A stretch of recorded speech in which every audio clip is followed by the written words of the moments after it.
जरज तनु श्याम कमाला, कटिपत पीत कसे बरज भाथा, रुचिर चाप सायक गुहा था। श्याम गौर सुंदर गोरु भाई, विश्वामित्र महानिधि पाई। प्रभु ब्रह्मण्य देव मैं जाना, मोहिनित पिता तजेमु भगवाना। जब भगवान राम और लक्ष्मण को लेकर ऋषि विश्वामित्र चले, उस समय भगवान श्री राम की शोभा वर्णन करते हुए गोस्वामी तुलसीदास जी कहते हैं, अरुण नयन गुर बाबू विशाला, अरुण नयन उर बाहु विशाला, विशाल बाहु आजान भुज शर चाप धरि, संग्राम जित खर दूषण। आजान भुज विशाल बाहें थी, श्याम वर्ण का शरीर उस समय उनका दिख रहा था। कमर से पीत वस्त्र धारण किए हुए थे और एक हाथ में तीर और दूसरे हाथ में धनुष लेकर के अत्यंत मनोहर दिख रहे थे भगवान राम। श्याम गौर सुंदर दो भाई, भगवान श्री राम श्याम वर्ण के और भैया लक्ष्मण गौर वर्ण के थे। अत्यंत सुंदर दिख रहे थे दोनों। विश्वामित्र को मानो संसार का सारा धन, सारा वैभव, सारी संपत्ति प्राप्त हो गई हो, ऐसा उन्हें आभास हो रहा था।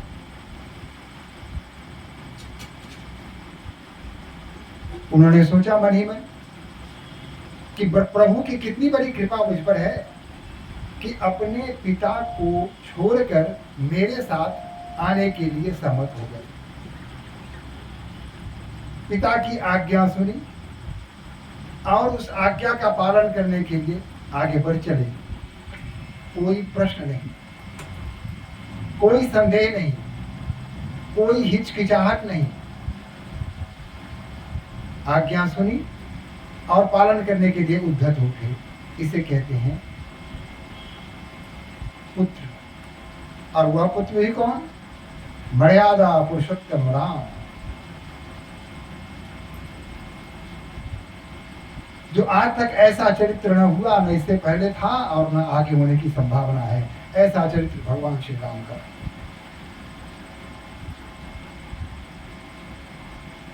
अब चले जात मुनि दिन दिखाई, सुनी ताड़का क्रोध कर आई। और जब राम और लक्ष्मण को अपने पीछे लेकर आगे आगे मुनि विश्वामित्र जा रहे हैं और उनके पीछे राम और सबसे पीछे लक्ष्मण, सभी आगे की तरफ बढ़ रहे हैं, आश्रम की ओर अग्रसर हो रहे हैं। तभी तारका नामक दैत्या थी, उसकी दृष्टि पड़ी और पता नहीं क्यों अचानक क्रोधित हो उठी। मुनियों को देखकर, ऋषियों को देखकर, तप और तपस्या को देखकर अचानक उद्वेलित हो जाना, क्रोधित हो जाना राक्षसी स्वभाव है। यह स्वभाव आज भी विद्यमान है। जहाँ कहीं जय श्री राम की ध्वनि होती है, ये जो राक्षसी प्रवृत्ति है उद्धत हो उठती है, विचलित हो जाती है, तिलमिला जाती है यह राक्षस प्रवृत्ति। और उद्घोष करने वाले को किस प्रकार हानि पहुंचाया जाए, इसके लिए कोई भी कुकृत्य करने के लिए तैयार रहते हैं। यह स्थिति आज भी है। आप ये मत समझिए कि तारका ने कर दिया, बात समाप्त हो गई। नहीं, ये तारका सुबाहु जैसे आज भी भरे पड़े हैं हमारे समाज में, जो धार्मिक कृत्य को देखते ही इनका क्रोध बढ़ जाता है, अकारण क्रोध बढ़ जाता है। ये कोई भी कृत्य करें उस पर आप कोई आपत्ति न करें, लेकिन अगर आप धार्मिक अनुष्ठान कर रहे हैं, जय घोष कर रहे हैं, तो इन्हें आपत्ति होगी, इन्हें क्रोध आएगा और ये व्यवधान डालने के लिए कोई भी कर्म कर सकते हैं, चाहे पत्थरबाजी कर दें या कोई भी काम करें, ये विघ्न बाधा अवश्य पहुंचाते हैं। तारका ने सिर्फ देखा, अभी तो कुछ भी नहीं किया राम ने। ऋषि ने भी कोई काम किया नहीं, कुछ भी कहा भी नहीं। वो तो चुपचाप आगे आगे ऋषि जा रहे हैं, उनके पीछे राम और सबसे पीछे लक्ष्मण अग्रसर हो रहे हैं, आगे की तरफ बढ़ रहे हैं। इन्होंने कोई एक शब्द भी नहीं कहा, और देखते ही प्रतिक्रिया क्या होती है, तारका क्रोधित हो जाती है। सुनी तारका क्रोध कर धाई। लेकिन भगवान राम वो तो पहले से ही तैयार थे, एक बाण चलाई और तारका वहीं ढेर हो गई। एक ही बाण प्राण हर दिन्हा, दीन जानिते ही निज पद दिन्हा। ये तो राक्षस श्राप बस आए थे ना, ब्राह्मणों के शाप से ये राक्षस योनि में प्रवेश कर गए थे, और इन्हें यह बताया गया था कि भगवान श्री राम जब त्रेता युग में आएंगे तो वो तुम्हारा जो यह शरीर राक्षसी है, यह शरीर से तुम्हें मुक्ति मिल जाएगी। तो तारका के साथ भी उसे दीन जानकर, उसे निसहाय जानकर, अबला जानकर के उसे मारा। हालांकि उससे पहले कहा, जब राम मुनि विश्वामित्र ने कहा कि वो देखो तारका आ रही है और इसका वध तुम्हें करना है, तो राम जी थोड़ा सा ठहर गए, संकोच में आ गया।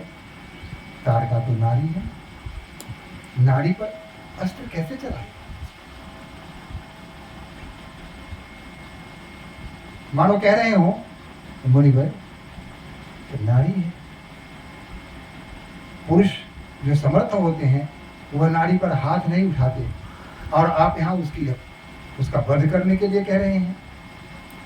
ये तो बिल्कुल उल्टी बात हो गई, हमारी समझ में नहीं आ रही है।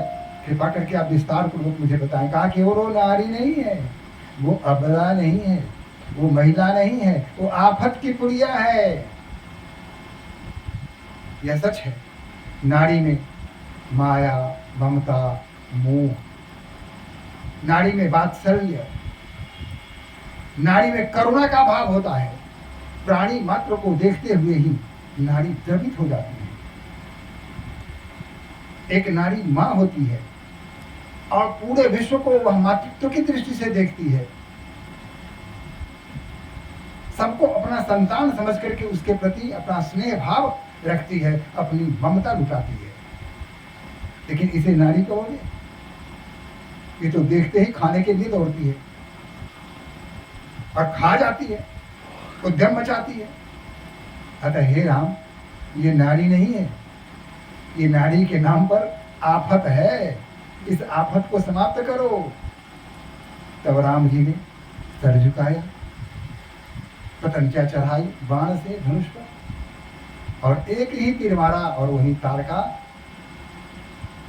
समाप्त हो गई, मर गई, खत्म हो गई। लेकिन दीन जानते ही निज पद दिन्हा, उसे अबला जानकर, असहाय जानकर अपना पद उसे प्राप्त कर दिया, अपने लोक में उसे भेज दिया। तब ऋषि निज नाथ ही जी चिन्हा। तब ऋषि को पता चला कि अरे पहले तो 50-50 में थे, पहले समझते थे कि ये भगवान है कि नहीं है, ये वही है कि नहीं है, थोड़ा संदेह का भाव हृदय में कहीं न कहीं था। लेकिन जिन्होंने एक बाण से ही तारका की समाप्ति कर दी, उसका अंत कर दिया, तो इनको समझ में आया कि अरे ये वही है जिसकी खोज में हम थे, जिसके लिए जन्म जन्म ऋषि जतन कराही। तब जाकर के भगवान श्री राम का नाम मुख पर आ जाए, वही बहुत बड़ी बात है। जन्म जन्म मुनि जतन कराही, अंतराम मुख आवत नाही। अंत समय में भगवान राम का नाम मुख में आता ही नहीं है। बड़ी कठिनता से जिसको आ गया उसका तो बेड़ा पार हो गया, भवकूप में जाने की आवश्यकता ही नहीं है, बस परम ब्रह्म को, परम धाम को प्राप्त कर लेता है। तो उस समय जाना उन्होंने किया रे तब ऋषि लीलनाथ ही जिय चिन्हा चिन्ही, तब उनको लगा कि ये वही है विद्या निधि कहूँ विद्या देवी, जाते लागन छुआ पिपासा, अतुलित चलतनु तेज प्रकाशा। इनका चारों तरफ जो तेज हो रहा है ये सब इन्हीं के कारण हो रहा है। जो कुछ भी दिख रहा है इस प्रभु के कारण ही दिख रहा है।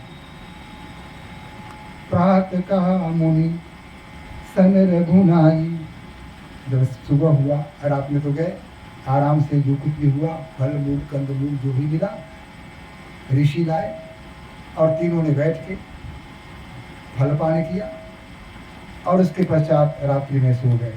लेकिन वही होता है गुरु के उठने के पहले ही राम और लक्ष्मण उठ गए। राम से के उठने के पहले ही और भैया लक्ष्मण उठ गए। उन्होंने चरण पकड़ के राम की वंदना की, नित्य कर्म से निवृत्त होकर के तब राम उठे। फिर नित्य कर्म से निवृत्त होकर के दोनों गए और गुरु के चरण की वंदना की, तब गुरु उठे। फिर वो नित्य कर्म में लग गया, पूजा पाठ किया, ईश्वर का नाम लिया और तब कहा प्रातः कहा मुनि सन रघुराई, निर्भय यज्ञ करहु तुम जाई। कहा कि हे मुनिवर, हे ऋषिवर, अब आप निर्भय होकर यज्ञ प्रारंभ कर दें। आप किसी प्रकार का संदेह कोई चिंता मन में मत लाइए, निर्भय हो जाइए और यज्ञ प्रारंभ कर दीजिए। होम करन लागे मुनि झारी, आप रहे मख की रखवारी। और तब ऋषि लग गए यज्ञ करने। होम आदि प्रारंभ हो गया, सब काम प्रारंभ हो गया और भगवान राम और भैया लक्ष्मण एक हाथ में धनुष दूसरे हाथ में बाण लेकर के रखवाली करने लगे, यज्ञ की रखवाली करने लगे। अगर कोई दुष्ट आता है तो देखने के लिए पर्याप्त है, एक नहीं दो हैं। सुनी मारीच निश्चर क्रोधी, सुनी मारीच निश्चर क्रोधी, ले सहाय धावा मुनि द्रोही। मारीच ने जब सुना, इतनी हिम्मत मुनि विश्वामित्र की कि यज्ञ प्रारंभ कर दिया, उसे भय नहीं हुआ, क्रोधित हो गया वो और अन्य राक्षसों के साथ आया और एक बार धावा बोल दिया, आक्रमण कर दिया। बिनु फरमान राम ते ही मारा, सत जो जन गा सागर पारा। मारुच को बिना फर यानी जिसमें नोक नहीं था, भूथाह बाण से ऐसा मारा कि 7 जोजन दूर जाकर के सागर के उस पर जाकर गिरा। उसको मारा नहीं, मार देते तो सोने की काबिल बनकर कौन आता। फिर लीला कैसे होती, माता सीता का हरण कैसे होता, लीला ही अधूरी रह जाती। राम पहले ही उसको किया, मारा नहीं, ऐसी बाण चलाई कि मारीच वहां से उड़ते हुए 7 जोजन दूर जाकर के 7 जोजन का सागर पारा, 7 जोजन सागर के उस पर जाकर के गिरा। पावक सर सुबाहु पुनि मारा, और अग्नि बाण सुबाहु को मारा। और फिर क्या हुआ, अनुज निशाचर कट पुनिधा संघारा। और बाकी जो राक्षस थे लक्ष्मण भैया फटाफट अपना बाण चलाते हुए सबको मारते गए। एक तरह सुबाहु का वध उन्होंने कर दिया और अब कोई राक्षस वहां नहीं रहा जो यज्ञ में विघ्न और बाधा उत्पन्न कर सके। कहाँ पुण्य कछुक दिवस रघुराया, कुछ दिन वहां रघुराई रहे और फिर रहे किन्नी विप्रह पर दाया। और वहां जब तक रहे तब ब्राह्मणों पर कृपा बरसाते रहे, अपनी कृपा की वृष्टि करते रहे। भगत हेतु बहु कथा पुराना, कहे विप्र जदि प्रभु जाना। और ब्राह्मणों ने विविध प्रकार की कथाएं, पुराणों की कथा, विभिन्न जातक कथाएं जैसी होती हैं वैसी कथाएं उनके सामने सुनाते थे और प्रभु बड़े चाव से बड़े ध्यान से श्रवण करते थे। मानो कुछ नहीं जानते हैं, पहली बार कथा सुन रहे हैं। यही होता है, अगर कोई श्रेष्ठ कुछ कह रहे हो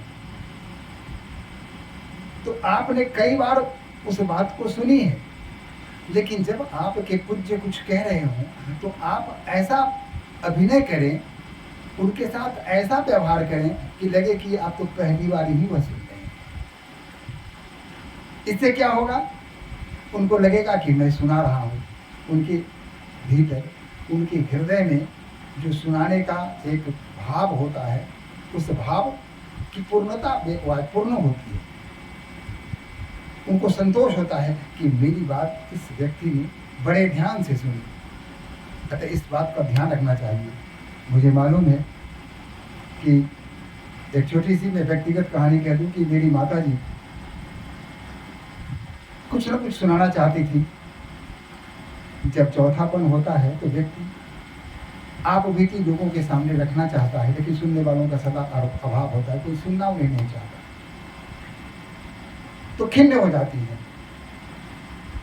तो मेरी माता जी भी कुछ न कुछ सुनाना चाहती थी, कोई कथा, कोई घटना जो जीवन में घटित हो उसको सुनाती थी, और मैं बड़े ध्यान से सुनता था। जब भी सुनाती थी मैं सुनता था। एक घटना को कम से कम 10-10, 20-20 बार उन्होंने सुनाई, और जब भी सुनाई मैंने अपनी अनभिज्ञता प्रकट की कि जैसे मैंने पहली बार वह उनके मुँह से बात सुनी। तो वो संतुष्ट हो जाती थी, उनके चेहरे पर खुशी की लाली दौड़ जाती थी, एक प्रसन्नता मैं उन्हें देता था। तो अगर आप चाहते हैं कि आप अपने से बड़ों को प्रसन्नता प्रदान करें तो उनके पास बैठें, वो जो कुछ कहते हैं उसको ध्यान से सुने। थोड़ा समय तो निकाल ही सकते हैं। माता पिता से बढ़कर संसार में कोई नहीं होता। उस माता पिता ने हमें जन्म दिया, हमारा पालन पोषण किया, और आज वो वृद्धावस्था से गुजर रहे हैं। शरीर शिथिल हो रहा है, अंग पूर्णतः काम नहीं कर रहा है, लेकिन जो भावनाएं हैं वह अभिव्यक्ति के लिए छटपटा रही हैं। तो उस भावना की अभिव्यक्ति तभी होगी जब कोई श्रोता मिले। और श्रोता कौन होगा? कोई बाहर के आदमी तो आएगा नहीं, उनके बेटे ही होंगे, उनकी बहू होगी, उनके पोते पोतियां ही होंगे। कोई बाहर से कोई श्रोता बन के सुनने आने वाला है नहीं। तो ऐसी स्थिति में संतान का यह दायित्व है कि उनके पास बैठें और जो कुछ भी वो कहते हैं उसको ध्यान से सुने। भगवान राम भी सब कथा समझते थे। ऋषि जो भी पुराणों पौराणिक कथाएं कह रहे थे, सब कथाओं के भी थे, उनसे क्या छुपी हुई थी? सब जानते, सभी सब कुछ जानने वाला परमात्मा भला इन कथाओं को कैसे नहीं जानेगा? वो सब कुछ जानते थे, फिर भी ऐसे सुनते थे जैसे पहली बार सुन रहे हों, इससे पहले उन्होंने सुनी ही नहीं।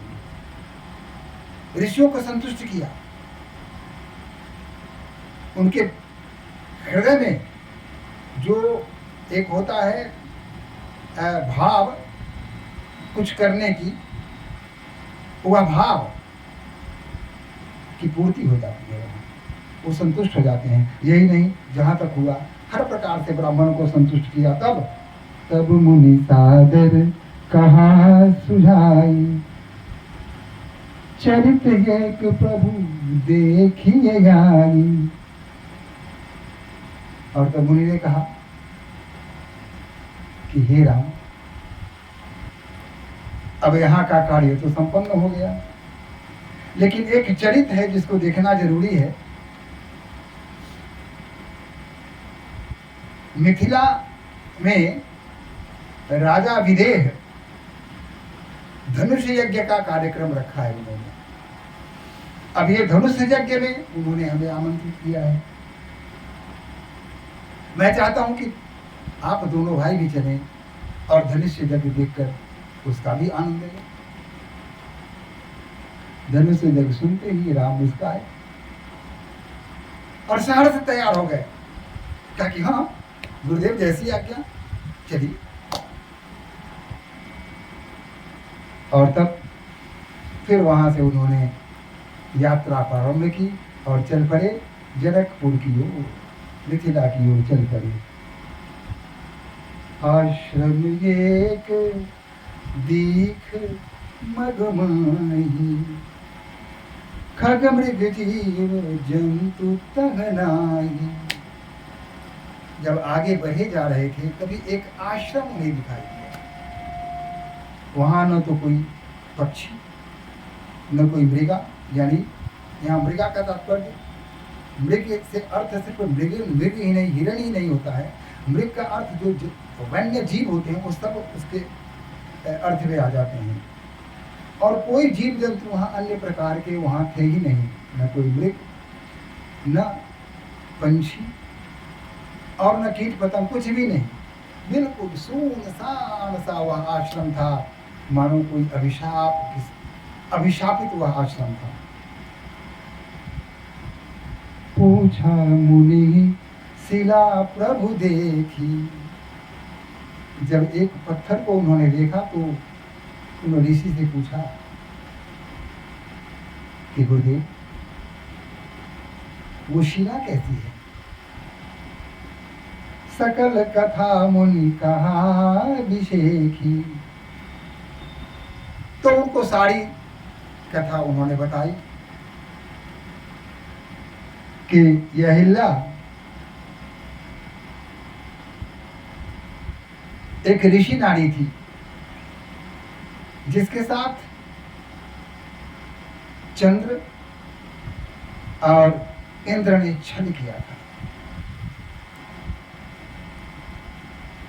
और छल जिस समय वो कर रहा था उनके साथ कुछ अनाचार करने, अहिल्या के साथ अनाचार करने की योजना बना रहे थे। ऋषि नारी थी अहिल्या, तो उसके साथ अनाचार का, वह अत्यंत सुंदरी थी, रूपवती थी और साथ ही पति सेवा सौंपी पतिव्रता थी। पतिव्रत धर्म का पालन करती थी, ऋषि की सेवा करती थी और आश्रम का संचालन करती थी। सब कुछ वहाँ ठीक चल रहा था, लेकिन यह चंद्र और इंद्र को फूटी आंखों नहीं सुहाया और उन्होंने उसकी पतिव्रता धर्म को भंग करने की सोची और ऋषि का भेष बदलकर वहां गए। और जिस समय ऋषि जब गंगा स्नान को चले गए तो 4 बजे उठते थे और गंगा स्नान को चले जाया करते थे, उसी समय आकर के ऋषि वेश में आकर के इनके साथ कुछ गलत करने का, आपत्तिजनक कार्य करने का प्रयास किया। ऋषि जब वहां गए गंगा किनारे तो देखा कि गंगा माता सोई हुई है। वस्तुतः 4 बजे जब मुर्गा बांग देता है तो लोग समझ जाते हैं कि सवेरा हुआ है। उस समय तो अलार्म घड़ी की व्यवस्था थी नहीं, लोग जगते कैसे? तो उस समय अलार्म का काम मुर्गा ही किया करता था। मुर्गा ने बांग दी, ऋषि ने समझा सवेरा हो गया है, बस गंगा स्नान के लिए चल पड़े। और जब गंगा किनारे पहुंचे तो देखा गंगा माता सोई हुई है। अब जब गंगा माता को सोई हुई पाए तो कहा कि अरे, तो फिर मुर्गे की बात कैसे सुनाई दी? ऐसा कैसे हो सकता है? मुर्गे की बात किसने दी? चंद्रदेव। ये चंद्रदेव ने मुर्गे की बांग दी, यानी इन्हें धोखा दिया और धोखे में चले गए गंगा किनारे। और जब वहां गए तो उनका भ्रम टूटा, उनको लगा तो गलत हो गया। तो पुनः वहां से वापिस आए और जब यहाँ आए तो देखा कि चंद्र और इंद्र इन्हीं के रूप धारण करके और अहिल्या माता के साथ कुछ करने का सोच रहे थे, हालांकि कुछ किया नहीं। यह जब देखा ऋषि ने तो क्रोध से आग बबूला हो गए और इंद्र को अपने मृगशाला से मारा। चंद्रमा को, जो आज भी छाप उसके शरीर पर दिखाई दे रहा है मृगशाला का, और इंद्र को भी शाप दिया। और फिर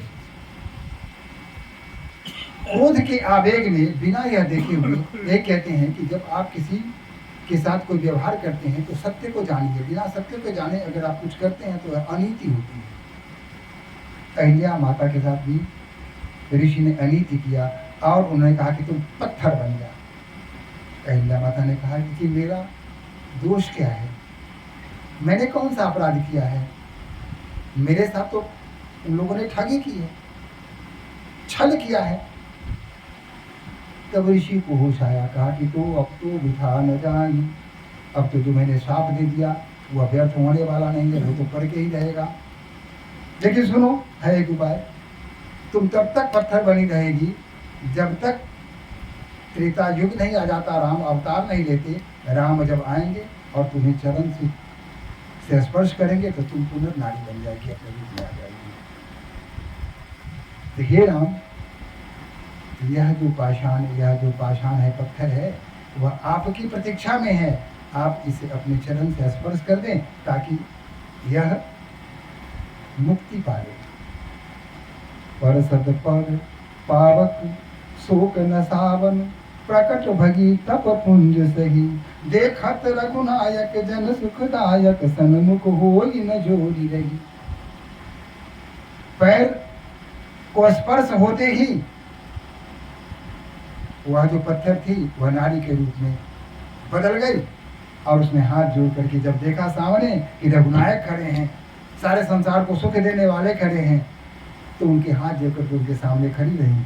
अति प्रेम यधीरा पुलक शरीरा, मुख नहीं आवत वचन कही। सारा शरीर पुलकित हो रहा है, अधीर हो रहा है, और मुख में वचन नहीं आ रहे हैं कि कहे तो क्या कहें, कोई शब्द नहीं आ रहे हैं।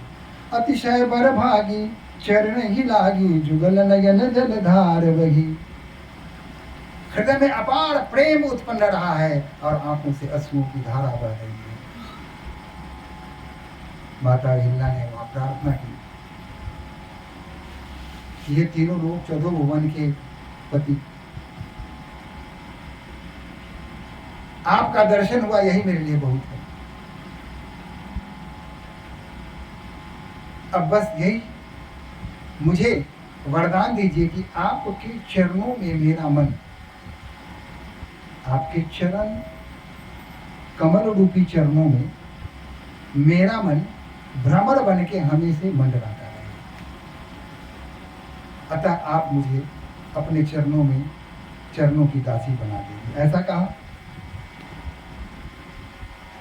रानी माता अहिल्या सोच रही हैं कि मुनि ने जो मुझे पाषाण बना दिया था शाप देकर, उन्होंने बहुत अच्छा किया। अगर उन्होंने मुझे अभिशाप नहीं दिया होता, शाप नहीं दिया होता, अगर मैं पत्थर नहीं बनी होती, तो भगवान श्री राम का आज दर्शन कैसे होता। यह जो अवसर मुझे प्राप्त हुआ है, यह किसके भाग्य में लिखा था।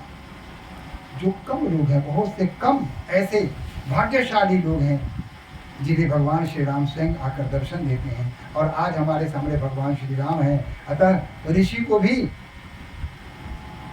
प्रार्थना करते हैं, उनकी भी प्रशंसा करते हैं और उन्हें धन्यवाद करते हैं कि हे ऋषि, आपने बहुत अच्छा किया कि आप उन्हें शाप देकर के मुझे पत्थर बना दिया। बिनती प्रभु मोरी मैं मति भोरी, नाथन मांगू बर आना। कहा कि मेरी गति तो अत्यंत भूरी है, मैं बिल्कुल निरा मूर्ख हूँ, मेरी समझ में कुछ नहीं आती है। लेकिन नाथ, और कुछ नहीं, बस एक ही वरदान मैं आपसे मांगना चाहती हूँ। पद कमल परागा रस अनुरागा, मन मम मन मधुप करह पाना। आपके कमल रूपी चरणों के पराग को मेरा भ्रमर रूपी मन रसपान करता रहे, बस यही आपसे प्रार्थना है। इस प्रकार भगवान श्री राम ने उसे वरदान दिया और वह अपने पति लोक में प्रस्थान कर गई। अस प्रभु दीन बंधु हरि, कारण सहित दयाल। तुलसी साठ सत तेहि भजू, छाड़ी कपट जंजाल। कहा कि तुलसीदास जी, ऐसे कृपावान पुरुष भगवान को छोड़कर और कहीं ध्यान देने की आवश्यकता नहीं है, बस इनके चरणों में ही अपना मन लगाओ, इन्हीं का गुणगान करो। ये तुलसीदास जी कहते हैं। अब राम लक्ष्मण गुरु विश्वामित्र के साथ गंगा के किनारे पहुंचते हैं। अब वहां चले राम लक्ष्मण मुनि संगा, गए जहां जग पावनी गंगा। वहां पहुंचते हैं जहां जग को पवित्र करने वाले माता गंगा प्रवाहित हो रही हैं। वहां भगवान राम, भैया लक्ष्मण, ऋषि विश्वामित्र के साथ पहुंचते हैं। वहां जाने के बाद गाधी सुनो सब कथा सुहाई, जगी प्रकार सुर सरी मह आई। और तब विश्वामित्र ने वह कथा सुनाई कि किस प्रकार गंगा अवतरित हुई, पृथ्वी पर आई। यह कहानी बताया। ऋषि ने कहा कि हे राम, ये गंगा जो पृथ्वी पर धारण कर रही है, पहले तो आप इन्हें प्रणाम करो, इनकी पूजा करो। राम, लक्ष्मण, गुरु तीनों हाथ में पुष्प लेते हैं और गंगा माता की पूजा करते हैं। फिर एक स्वच्छ शिला पर स्वयं गुरु बैठ जाते हैं और सम्मुख जो दो शिलाएं हैं, उन शिलाओं पर भगवान राम और भैया लक्ष्मण बैठ जाते हैं। भैया लक्ष्मण के ठीक थोड़ा पीछे। भैया लक्ष्मण ने कभी भगवान राम के बराबर आकर नहीं बैठा, वो थोड़ा सा पीछे। अधिकतम तो वो पीछे पीछे ही चलते थे, लेकिन बैठने का क्रम हो तो उनके आसन से अपने आसन को थोड़ा खसका के पीछे कर दिया करते थे, अब तक बैठते थे। ऐसा ही यहाँ भी लक्ष्मण जी ने किया। वहां बैठ जाते हैं और उसके बाद ऋषि विश्वामित्र किस प्रकार गंगा अवतरित हुई, ये सारा वृतांत उन्हें सुनाते हैं। और दोनों भाई बैठ करके बड़े प्रेम से, उत्सुकता के साथ इस कथा को सुनते हैं। गुरु ने कहा, हे राम, क्या आप जानते हैं गंगा को पृथ्वी पर लाने वाला कौन था? भगवान राम ने पूछा, नहीं, कौन था? अब देखिए, यहाँ क्या राम नहीं जानते थे, लेकिन उन्होंने कहा कि नहीं, वो नहीं जानते, अनिर्भिज्ञता प्रकट की और कहा कि नहीं, बताइए। क्योंकि वो यह नहीं चाहते थे कि गुरु को जो कुछ कहने की जो इच्छा है, उस इच्छा को न तोड़ा जाए, उनकी भावना को आहत न करे। तो गुरु की भावना को न आहत करने के लिए भगवान ने कहा कि नहीं, नहीं सुना है। और तब उन्होंने कहा कि तुम्हारे ही कुल में एक राजा थे, इक्ष्वाकु कुल के ही राजा भगीरथ, जिनके अथक परिश्रम से, कठिन तपस्या के बाद गंगा पृथ्वी पर अवतरित हुई। और इस तरह से सभी वहाँ जितने भी ब्राह्मण दल थे, वो सभी मनी मन भगवान श्री राम के गुण गाने लगे। और गुरु भी कथा सुनाते रहे। और इस तरह श्री राम जय राम, जय जय राम, श्री राम जय राम, जय जय राम, श्री राम जय राम, जय जय राम, श्री राम जय राम, जय जय राम, श्री राम जय राम, जय जय